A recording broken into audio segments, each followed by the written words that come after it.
رضيت بالله ربا وبالإسلام دينا وبمحمد صلى الله عليه وسلم نبيا ورسولا سبحان الله وبحمده عدد خلقه ورضا نفسه وزنة عرشه ومداد كلماته.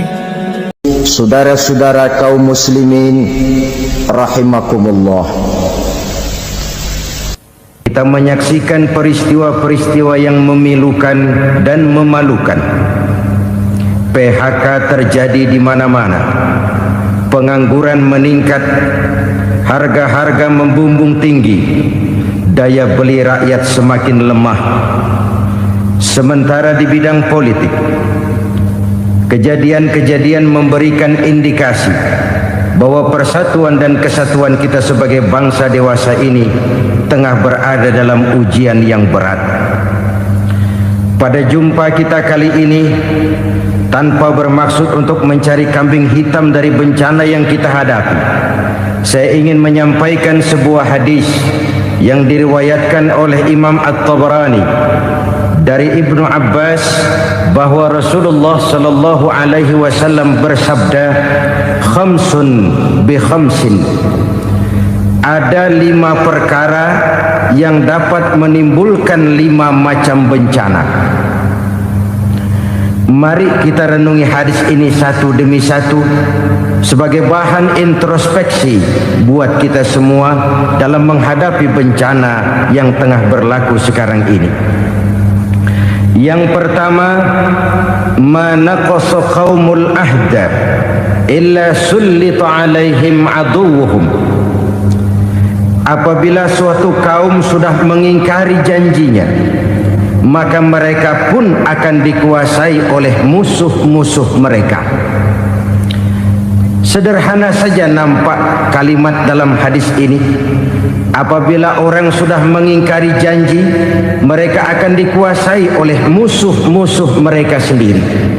Dan musuh kita yang paling utama saat ini adalah kemiskinan dan kebodohan.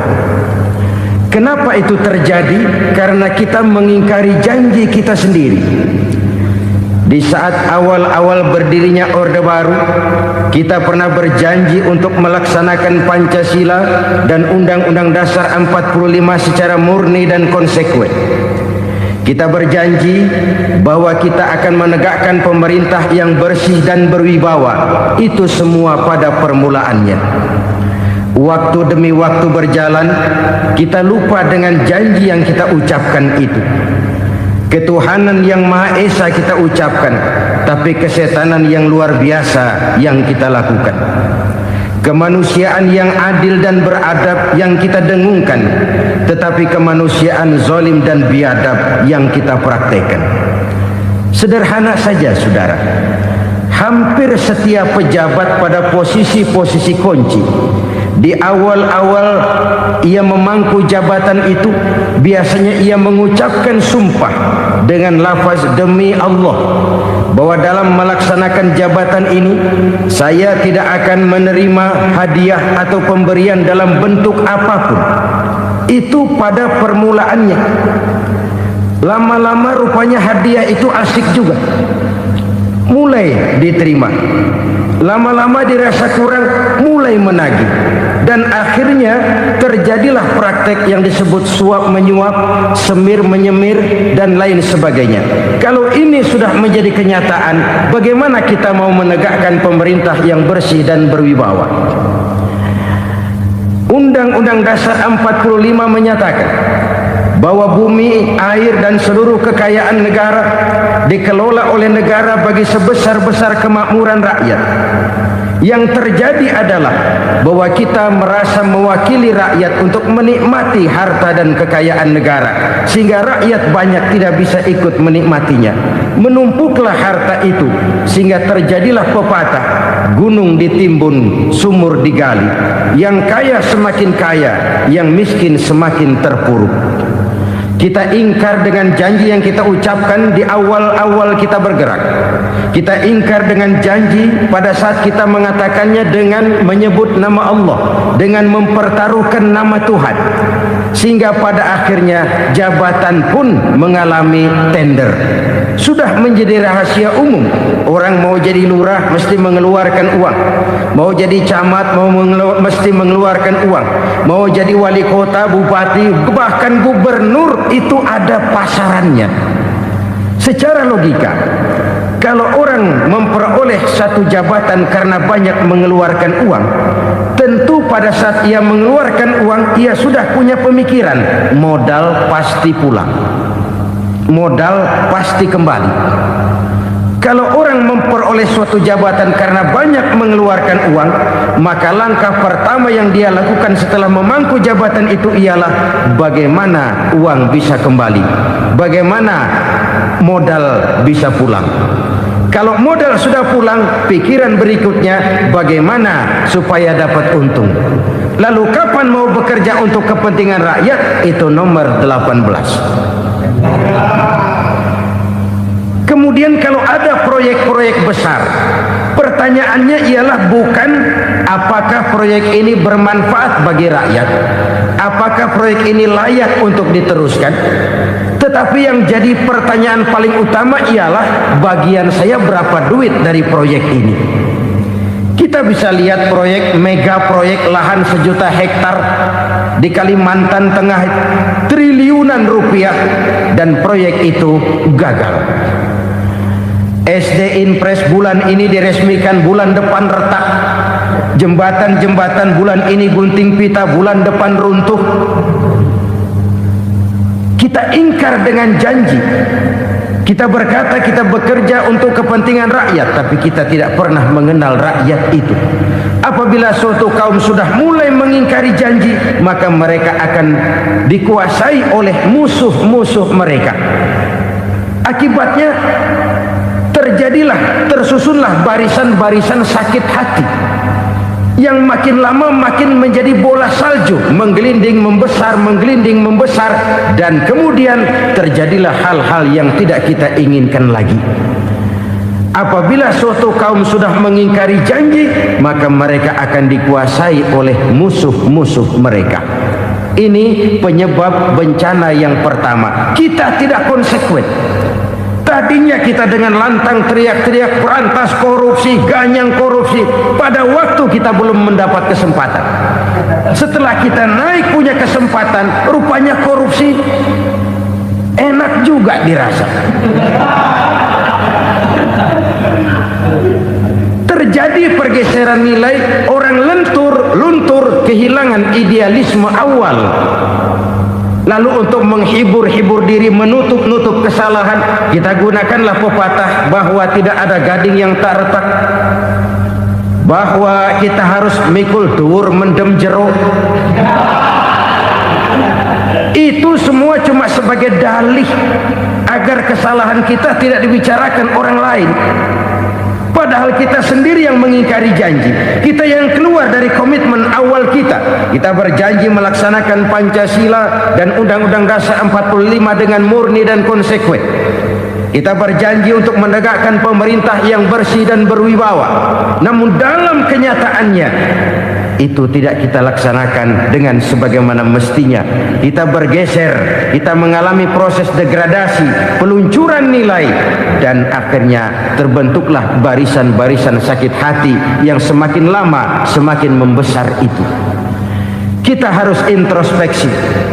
Memang kalau zaman sedang susah, biasanya kambing hitam laris, tukang kompor gentayangan. Itu dari dulu selalu mencari kambing hitam. Karena itu kita tidak bicara orang, kita tidak bicara siapa yang salah, kita bicara sistem, dan sistem itu bisa mengena siapa saja. Kalau orang sudah mulai mengingkari janji, bergeser dari komitmen awal, itu sudah mulai ia mengalami proses peluncuran, proses degradasi. Ini penyebab yang pertama. Kita tidak lagi konsekuen. bahwa bumi, air, sumber daya alam adalah milik negara, dikuasai oleh negara, digunakan bagi sebesar-besar kemakmuran rakyat. Ternyata rakyat yang makmur itu tidak merupakan gambaran yang menyeluruh dari rakyat kita. Undang-undang dasar kita menganut ekonomi kekeluargaan, tapi yang kita praktekkan adalah ekonomi keluarga.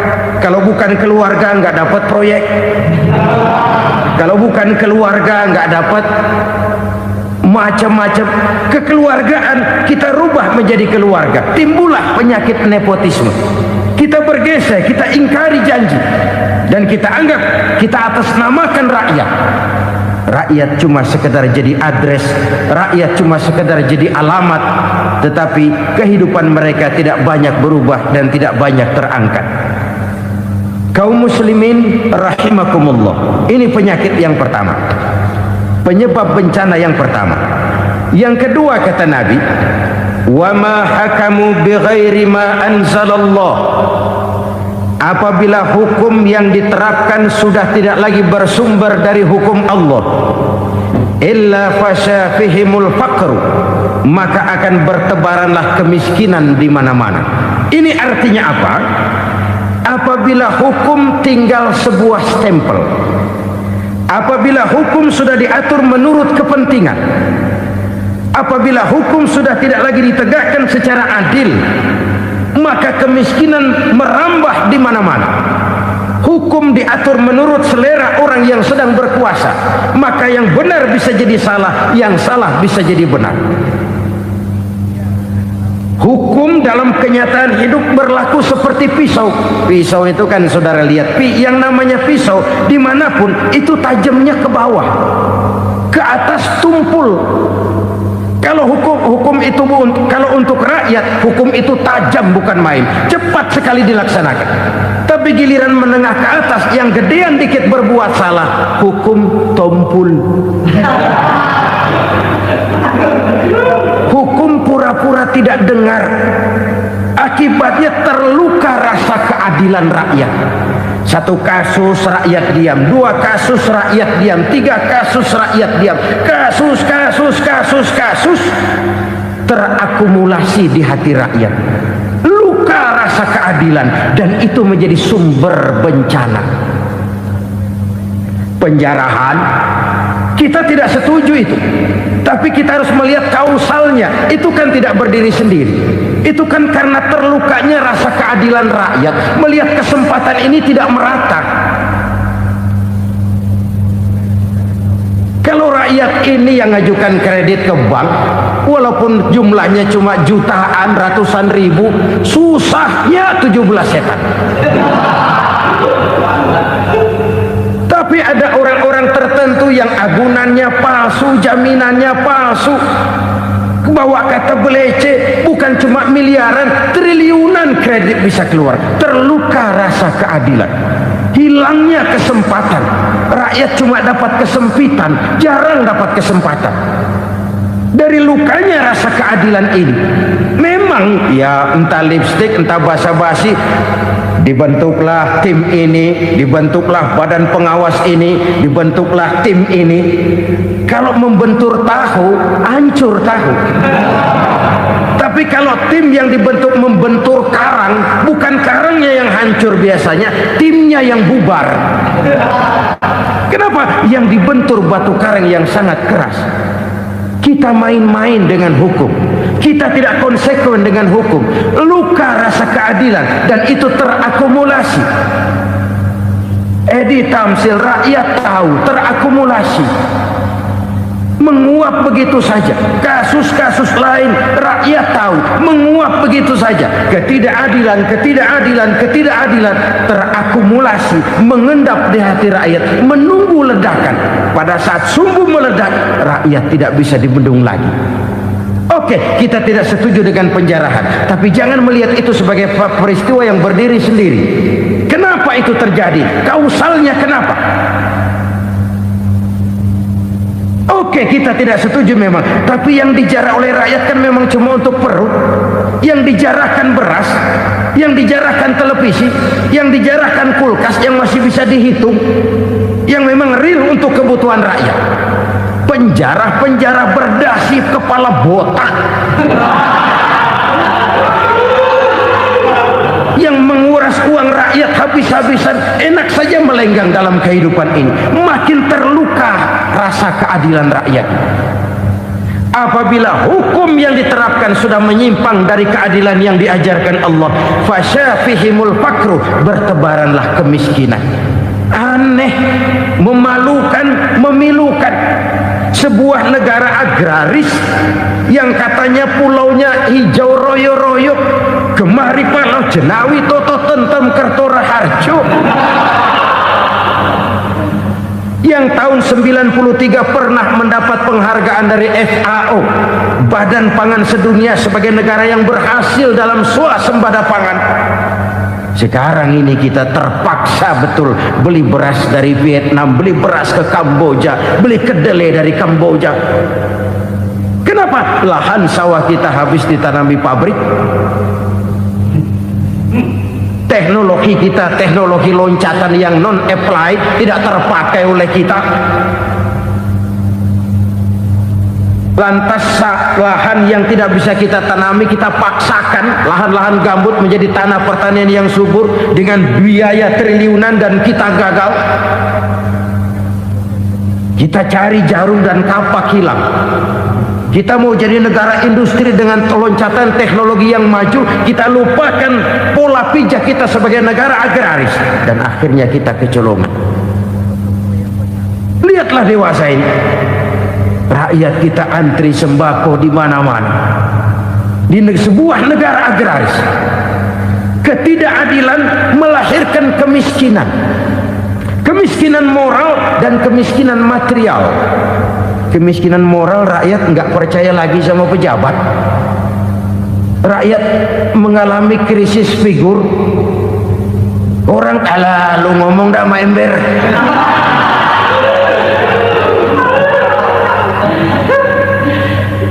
Penataran yang menghabiskan biaya miliaran itu melahirkan pejabat-pejabat korup.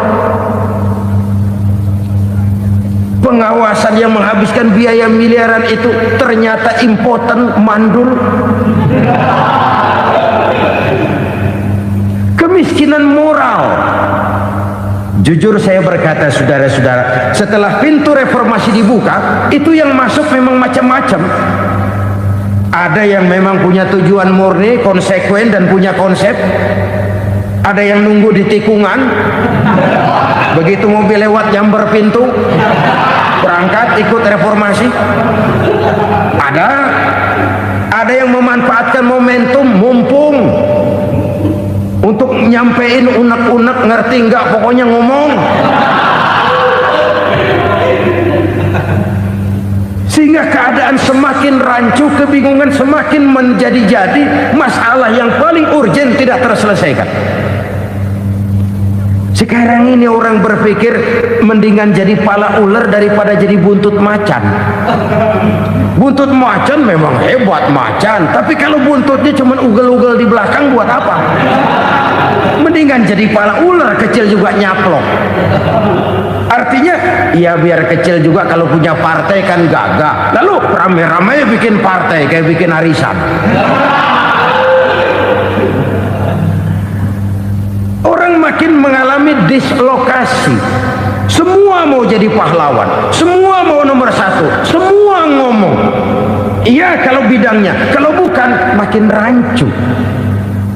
Marilah lewat kesempatan ini saya mengajak kita untuk tahu diri. Biarkan politisi ngomong politik, biarkan ekonom menata ekonomi, biarkan praktisi bicara soal hukum, biarkan rakyat munajat, istighfar, mohon pertolongan Allah. Tahu diri kita. Kalau memang ayam, kukuruyuk aja dah. Kalau memang kucing, ayo ngeong. Kalau kambing, silahkan ngembe. Udah tahu ayam, ngeong bunyinya. Suaranya palas, orang nggak ngerti, bingung, makin menjadi-jadi. Ibarat kesebelasan sepak bola bangsa kita sekarang ini, rame-rame mau bikin gol, kiper ikut nyerang sekarang. Memilukan dan bahkan memalukan. Wa ma hakamu bighairi ma anzalallah illa fasyafihimul fakru. Kalau hukum yang diterapkan sudah menyimpang dari keadilan yang diajarkan Allah, bertebaranlah kemiskinan di mana-mana. Coba sekarang ini yang punya duit bingung, apalagi yang kagak punya duit. Yang pengusaha gede ngeluh, apalagi yang pengusaha pas-pasan. Yang kagak punya beras, yang punya beras saja masih bingung, apalagi yang nggak punya beras. Ini sudah demikian merata. Dulu kita kagum mendengar konglomerat kelas buadah, kelas-kelas yang seakan-akan cuma ada dalam khayalan mereka, punya kekayaan miliaran dolar, triliunan. Sudahlah, seolah-olah nggak terjangkau sama kita. Weh, ternyata yang gede-gede itu juga gede utangnya. Dan rontok satu demi satu. Ternyata rakyat selama ini cuma dialamatkan, cuma dijadikan adres.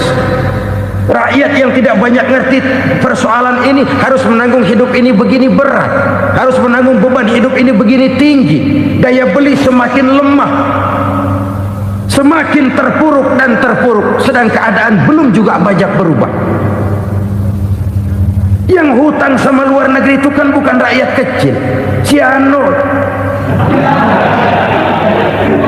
Yang banyak nyimpen dolar juga kan Ciano. Rakyat kecil bocah kampung mah jangankan nyimpen dolar, ngelihat juga tumben.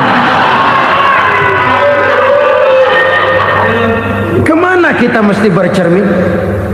Sekali lagi saya mengatakan, maaf, kita tidak bermaksud mencari kambing hitam.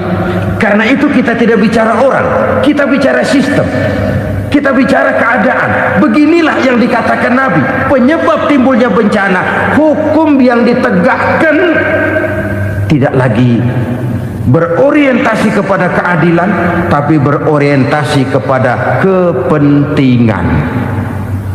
Akhirnya bentuk hukum seperti pisau, tajam ke bawah, tumpul ke atas. Hukum cuma buat rakyat kecil, tetapi kelompok menengah ke atas kadang-kadang kebal dari perlakuan hukum. Maka bertebaranlah kemiskinan. Iya, kemiskinan moral berupa lukanya rasa keadilan. Kalau rasa keadilan terluka, orang kan nunggu kesempatan, saudara.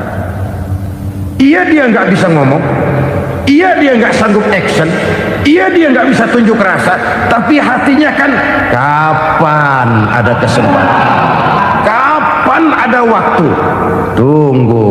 Hatinya mesti begitu. Sehingga begitu ada kesempatan, terjadilah hal-hal yang tidak terhindarkan. Dan itu ekses, bukan reformasi. Jangan seperti sebuah dialog saya dengan seorang abang beca. Saya bertanya, bang, iya, abang tahu nggak reformasi? Tahu.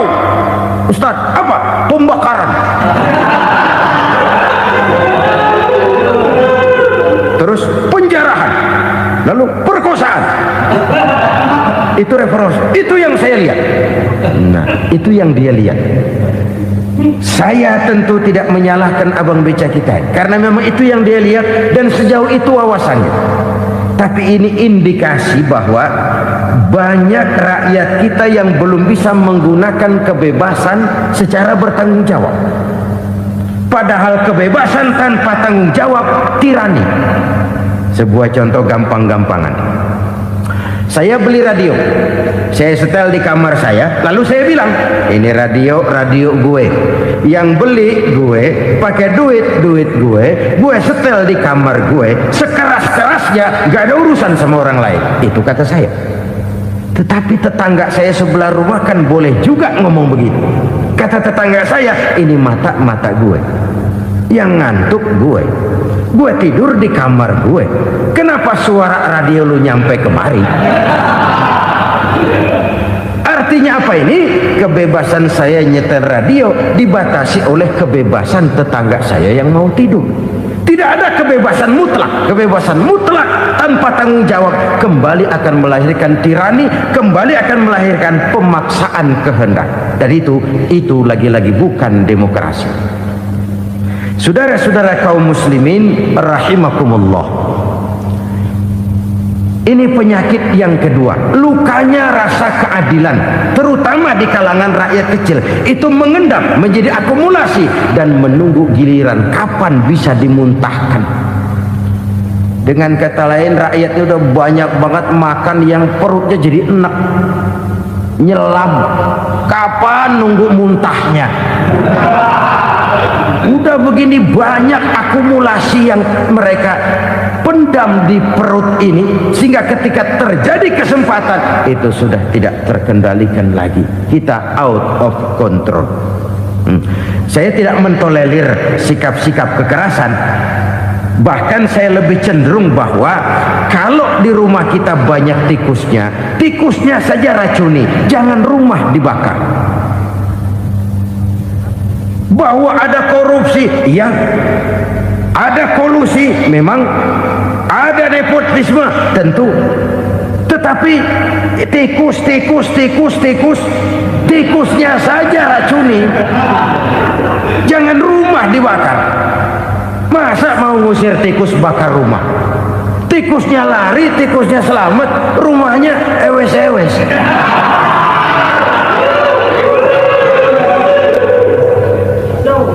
Tikus selamat, rumah nggak punya, masalah nggak terselesaikan dengan sebagaimana yang kita harapkan. Kita sepakat ini negara hukum, dan di hadapan hukum semua manusia itu sama. Itu prinsip yang diajarkan Allah. Al-musawat bainan nas fi takalifil ahkam. Semua manusia sama dalam berhadapan dekat dengan hukum Allah Subhanahu wa taala. Kalau hukum sudah pandang bulu, itu jelas yang enak yang banyak bulunya. Siapa yang banyak bulunya? Monyet. Kalau hukum pandang bulu, monyet keenakan. Saudara-saudara kaum muslimin rahimakumullah, introspeksi. Mari kita bercermin bagaimana perjalanan hukum selama ini. Kalau introspeksi ini kita temukan, lalu ada upaya untuk memperbaiki diri. Jangan menggunakan tak ada gading yang tak retak, mikul duwur mendem jero untuk menutup-nutupi kesalahan orang. Padahal kesalahan itu sedemikian besar. Padahal rakyat kita tiap hari antri sembako. Ada yang sehari sekali makan, ada yang makan sudah bercampur tiwul, ada yang nasi sudah dicampur pisang, balik jadi orok lagi. Macam-macam upaya rakyat untuk menangsal perut ini. Lalu rakyat ditenang-tenangkan, lebih baik puasa Senin Kemis sambil menghadapi krisis ekonomi. Kenapa rakyat yang disuruh puasa? Kenapa bukan pejabatnya yang puasa lebih dulu untuk kemakmuran rakyat? Kalau rakyat yang memang perutnya udah gepeng disuruh puasa, makin krempeng perutnya. Artinya pejabat harus punya sense of politics. Ya, tidak, puasa itu kan tidak cuma Senin Kemis saja. Puasa itu puasa perasaan, puasa menghargai perasaan yang sedang kondisi yang sedang dihadapi oleh rakyat. Bagaimana rakyat yang tengah antri sembako melihat pejabatnya lewat dengan mobil yang harganya sampai 1 miliar. Oh, inilah pemimpin saya. Luka lagi rasa keadilannya. Kita tidak tenggang rasa. Puasa dalam artian itu pun akan menolong menegakkan semangat kebersamaan, membentuk semangat kebersamaan. Saudara-saudara kaum muslimin rahimakumullah, penyebab bencana yang ketiga dikatakan oleh baginda Nabi, wala zaharat fihimul fahishatu illa fasha fihimul maut. Apabila kekejian telah merajalela, maka maut bertebaran di mana-mana.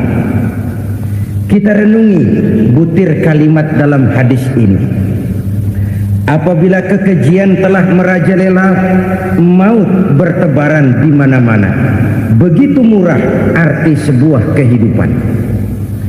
Penjarahan untuk hal-hal yang kecil tapi sampai mengorbankan nyawa.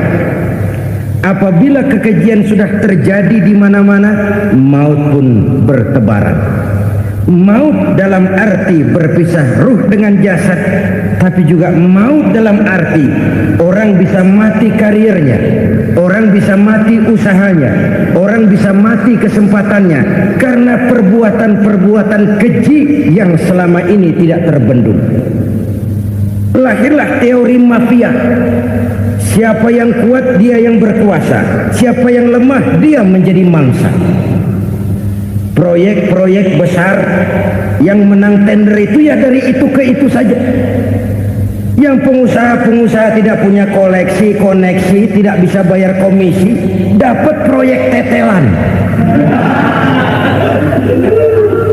Ada dagingnya dikit, namanya juga tetelan. Dagingnya sudah habis disantap oleh meja. Sekian puluh meja dilalui, sekian puluh amplop dikeluarkan. Sehingga yang akhirnya ya tinggal tetelan itu tadi. Maka kualitas pekerjaan pun sudah bukan lagi jadi masalah. Demikianlah mafia-mafia ini bermunculan di mana-mana. Di pengadilan terkenal mafia pengadilan. Hukum bisa dibeli, hukum bisa dipesan menurut kebutuhan sponsor. Mafia peradilan, mafia politik, mafia ekonomi, bahkan mafia agama yang menggunakan agama sebagai kedok, menggunakan agama sebagai dalih, menggunakan agama sebagai topeng untuk melancarkan maksud-maksud politiknya pun tidak tertutup kemungkinan. Apabila kekejian telah merajalela, maut bertebaran di mana-mana.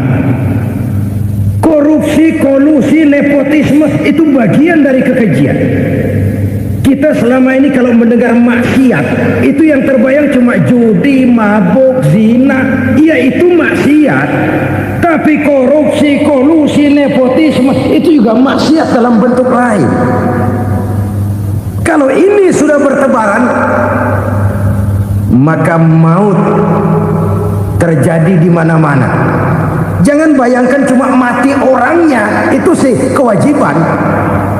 Yang menyakitkan itu orangnya masih hidup tapi dibikin mati, karirnya mati. Kenapa? Karena yang diperlukan bukan cuma orang pinter tapi orang taat. Biar pinter, kalau nggak taat minggir. Biar bodoh, kalau taat bisa nyenangin atasan, bisa nyemur. Kumaha juragan wae ayo nama. Itu yang kadang-kadang dapat penghargaan. Tidak ada prestasi kerja kecuali bikin senang orang di atas. Kita lihat di desa-desa jalan rusak. Kalau ada berita pejabat anak mau turun, jalan rata sekali. Sampai tanah dari mana aja dikeruk buat ngeratain tuh jalan. Pejabat pulang legok lagi jalanan. Katanya kita kerja buat rakyat, nyatanya kita cuma melayani atas. Kenapa? Terjadi lingkaran setan. Seperti kata lagu Dul Sumbang itu. Mahasiswa takut sama dosen, dosen takut sama dekan, dekan takut sama rektor, rektor takut sama menteri, menteri takut sama presiden, presiden takut sama mahasiswa. Lah muter balik lagi, lingkaran setan, lingkaran setan. Saudara-saudara kaum muslimin rahimakumullah, kekejian yang merajalela, praktek-praktek mafia yang tertuang dalam kehidupan sehari-hari menyebabkan orang mati karirnya, jasad masih hidup, karir mati, itu menyakitkan. Mati bisnisnya. Rakyat kecil pernah senang ketika cengkeh booming, harganya bagus, rakyat banyak yang pergi haji. Lalu mau ditata, lahir tata niaga cengkeh, malah amburadul. Harga cengkeh jatuh, petani cengkeh kecil menjerit. Siapa yang untung? Segelintir orang. Masihkah kita pakai atas nama rakyat untuk kepentingan nasional, padahal yang nyanyi cuma segelintir orang? Masihkah kita mau bohongi rakyat ini dengan mobil nasional tapi bikinan Korea? Masihkah kita mau bermain verbalisme, bermain kata? Ini sebuah masa lalu yang tidak perlu terulang lagi untuk masa-masa yang akan datang. Kekejian merajalela, orang mati karier, bisa mati usaha, mati bisnis. Usahanya maju, dirangkul, hancur. Usahanya maju, dipukul, hancur, tenggelam. Bahkan yang memilukan dan memalukan badan-badan usaha milik negara itu dikebiri sedemikian rupa sehingga tidak menghasilkan hal-hal yang bermanfaat buat negara. Saudara-saudara kaum muslimin rahimakumullah, kalau nafsu yang sudah mengatur itu semua, maka kekejian pun merajalela. Orang sudah pakai teori mafia, yang kuat dia yang menang, yang kuat dia yang berkuasa, yang lemah silakan minggir di sudut-sudut kehidupan. Kalau kekejian seperti ini merajalela, maut bertebaran di mana-mana. Banyak orang mati kariernya, banyak orang mati usahanya, banyak orang mati imajinasinya. Sekarang ini dalam dunia seni yang banyak karyawan seni, bukan seniman. Seniman itu kan dilahirkan, lain seniman, lain karyawan seni. Sekarang yang banyak karyawan seni, bukan seniman. Mati karier, mati imajinasi, mati improvisasi, sehingga kehidupan persis sinetron. Sinetron itu yang kita lihat rumah mewah, yang kita lihat rumah bagus. Gak pernah kita lihat di sinetron kita ini rakyat antri sembako. Kita dijejali hal-hal yang indah, yang wah, yang membuat kita tenggelam dalam gaya hidup instan, tenggelam dalam gaya hidup wah. Kita lupa dengan realitas keseharian di tengah-tengah masyarakat kita. Lahirlah kelompok-kelompok selebritis, dibesarkan oleh berbagai media. Selebritis pilek aja masuk koran, pilek.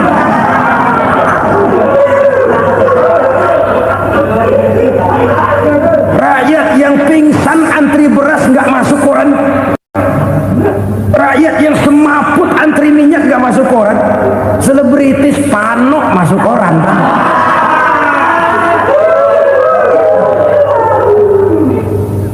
Kita besarkan hal-hal kecil, kita kecilkan hal-hal besar. Kenapa? Kita mengejar oplah, kita profit oriented, tidak lagi berorientasi kepada realitas hidup yang kita hadapi ini. Kalau kekejian sudah merajalela, kata Nabi, maka maut bertebaran di mana-mana. Maut dalam artian maut, coba lihat sekarang begitu murah nyawa. Karena 1000 perak orang mau nusuk bunuh. Karena beras seliter orang khilaf, begitu murah kehidupan. Tapi kekejian dalam bentuk korupsi, kolusi, nepotisme, kekejian dalam bentuk itu mematikan karier, mematikan bisnis, mematikan imajinasi, mematikan kreativitas. Itu juga maut dalam bentuk lain akibat kekejaman lain. Ini penyebab yang ketiga. Yang keempat, penyebab bencana menurut baginda Rasul, wala tukhfiful mikyala illa muni'un nabat. Apabila timbangan sudah dicurangi, maka tercegahlah tumbuh-tumbuhan. Apabila timbangan sudah mulai curang, maka terjadilah musim paceklik. Apabila bisnis sudah bergaya mafia tadi itu, kecurangan-kecurangan terjadi, tender di balik pintu, Yang dimenangkan cuma kelompok-kelompok yang bisa memberikan presentasi yang besar. Muni'un nabat, terjadilah paceklik. Paceklik, panen gagal, wereng ya wereng, kemarau panjang it's okay, air sulit iya, tetapi kan semua itu ada yang ngatur. Kemarau ada yang ngatur, belalang itu ada yang ngatur, air itu juga ada yang ngatur. Yang ngatur itu yang serba maha. Kalau ia murka melihat kecurangan timbangan, Allah itu kalau murka kan gampang saja, tinggal komandoin balang, lang, hancurin tuh sawah. Konvoy belalang, konvoy. Allah tinggal ngutik. Angin El Nino, mampir lo ke Indonesia. Hujan nggak turun-turun, kemarau panjang. Jadi kalau musim kemarau kan namanya anginnya El Nino. Kalau musim hujan anginnya namanya La Nina. Cakep namanya, kejem orangnya. Saudara lihat Cina sekarang sedang kena La Nina, banjir besar, ribuan orang meninggal. Dia mah ribuan mati kagak berasa, rakyatnya miliaran. Bangladesh lagi ngalami La Nina, India lagi ngalami La Nina. Angin, hujan, kemarau, belalang itu kan ada yang ngendaliin. Kuncinya bukan di belalangnya, kuncinya bukan di peredaran matahari berputar, kuncinya di atas yang mengatur semua itu. Kalau timbangan sudah mulai curang, pengusaha sudah nggak mau jujur, apa enggak bikin perut jadi mual. Begitu rakyat antri sembako pingsan nggak dapat beras, sementara beras ditumpuk-tumpuk sampai membusuk. Kemana hati nuraninya? Kemana akal pikirannya? Kemana mereka yang berbuat atas nama rakyat tapi melihat rakyat susah tidak tergerak hatinya? Apabila timbangan sudah mulai dicurangi, bisnis sudah mulai melenceng, maka terjadilah paceklik. Sebuah negara yang berhasil dalam swasembada pangan, lalu sekarang menjadi negara yang rakyatnya antri untuk memperoleh kebutuhan pangan.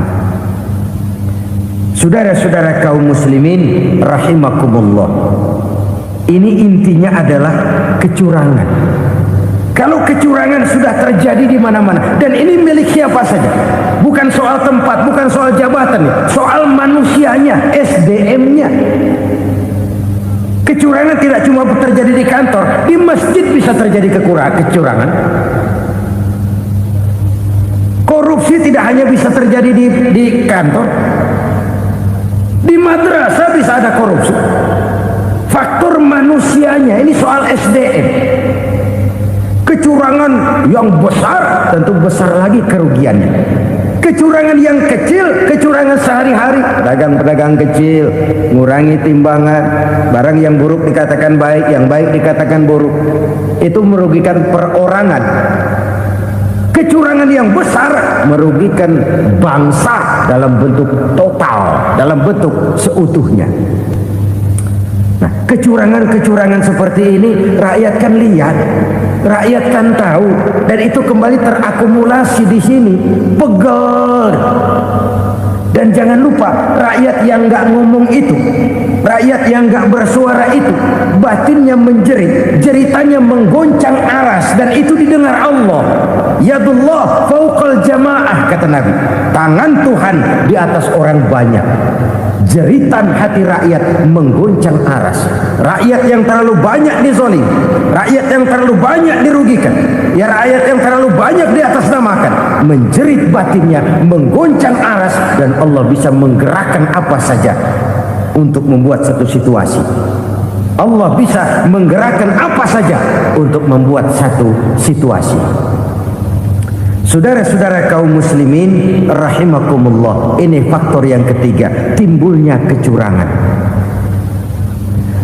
Faktor yang keempat maksud saya. Yang kelima, penyebab timbulnya bencana menurut baginda Nabi, wala muni'uz zakat wala muni'uz zakat illa hubbisa anhumul qatr. Apabila zakat enggan dibayar, maka tercegahlah kotrun. Kotrun ini kalau bahasa kita sembako.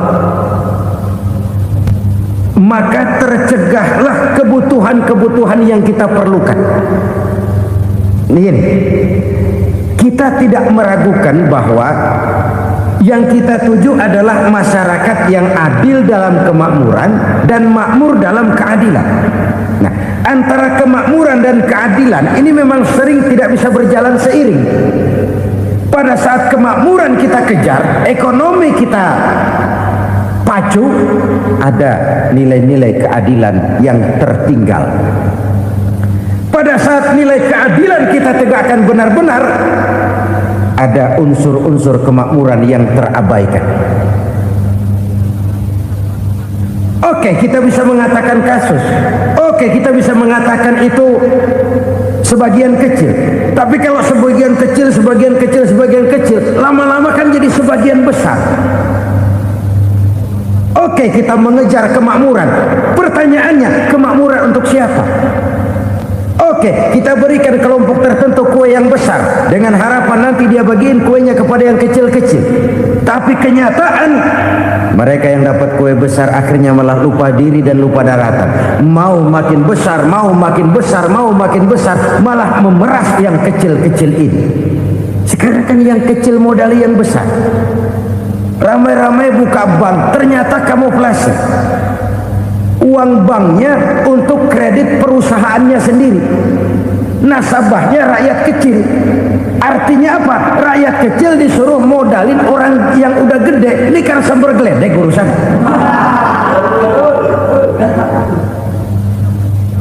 Ini kan permainan apa lagi? Rakyat kecil suruh modali yang gede. Nasabahnya rakyat kecil, kumpulkan uangnya di bank, kucurkan kredit kepada perusahaannya sendiri. Bukankah itu rakyat kecil suruh modali yang gede? Sudah begitu kejamkah kita untuk meraih keuntungan dengan mengorbankan orang kecil ini? Sudah tidak bicara lagi kah nurani kita melihat penderitaan orang yang semakin susah ini? Kalau zakat enggan dibayar, padahal zakat 2,5% saja, 2,5% saja. Kalau itu pun enggan, kalau zakat saja enggan, bagaimana pula yang namanya sodako, bagaimana pula yang namanya infak, bagaimana pula yang namanya santunan, bantuan. Kadang-kadang lipstick nyumbang si nyumbang, cuman nyolongnya lebih gede. Ini namanya sumbangan lipstick. Buat lipstick itu kan buat ngumpetin bibir pucat. Itu fungsi utama lipstick. Buat ngumpetin korupsinya, nyumbang kegiatan-kegiatan sosial. Tapi yang dia korup lebih gede dari yang dia sumbangi. Lipstick kamuflase. Nepu kata anak sekarang.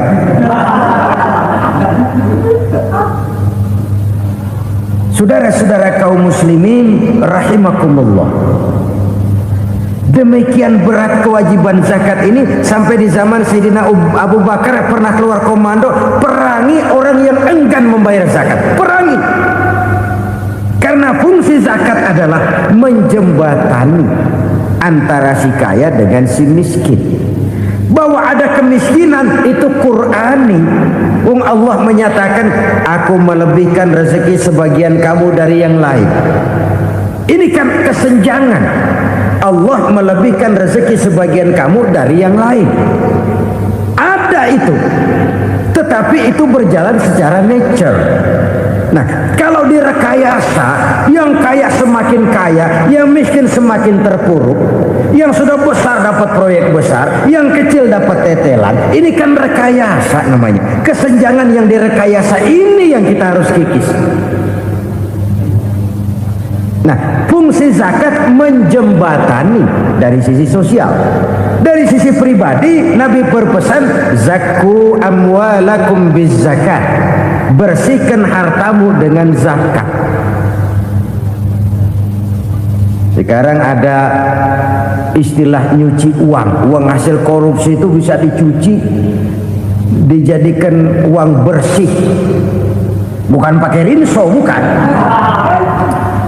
Pakai politiknya koruptor, diolah sedemikian rupa sehingga jadi uang resmi. Sudah memutik, itu termasuk yang disebut kejahatan kerah putih, white collar crime, kejahatan kerah putih, kejahatan pakai dasi, kejahatan kelas kakap. Makanya orang mendingan goblok kagak bener daripada pinter kagak bener. Goblok kagak bener itu gampang ngurusinnya, pinter kagak bener ini yang berabe bener ngurusinnya.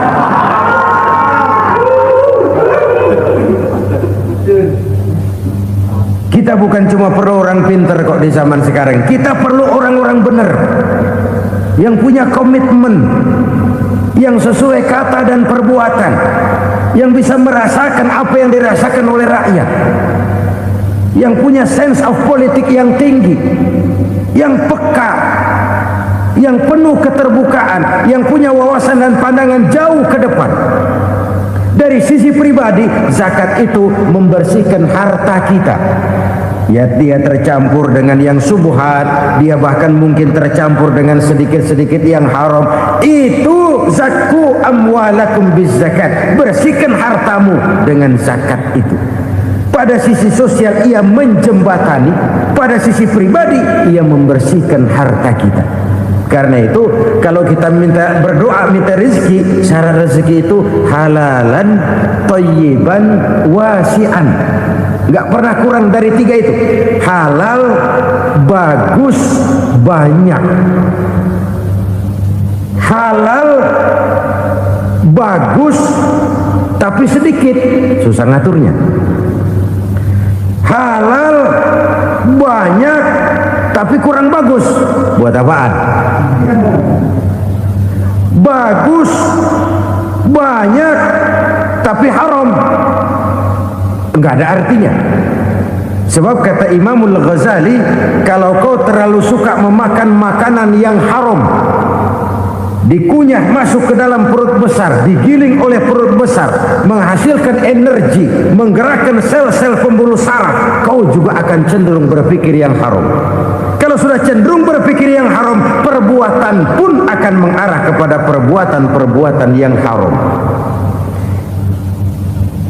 Dulu waktu kelompok Jimbaran 200 konglomerat Indonesia kumpul, dihimbau supaya sekian persen kasih pengusaha-pengusaha lemah. Itu kan cuma sekedar belas kasihan, tidak banyak menolong keadaan. Dan bukan itu yang diperlukan pengusaha-pengusaha kecil. Yang diperlukan adalah berikan kami kesempatan seperti mereka dapat kesempatan. Berikan kami peluang seperti mereka juga dikasih peluang.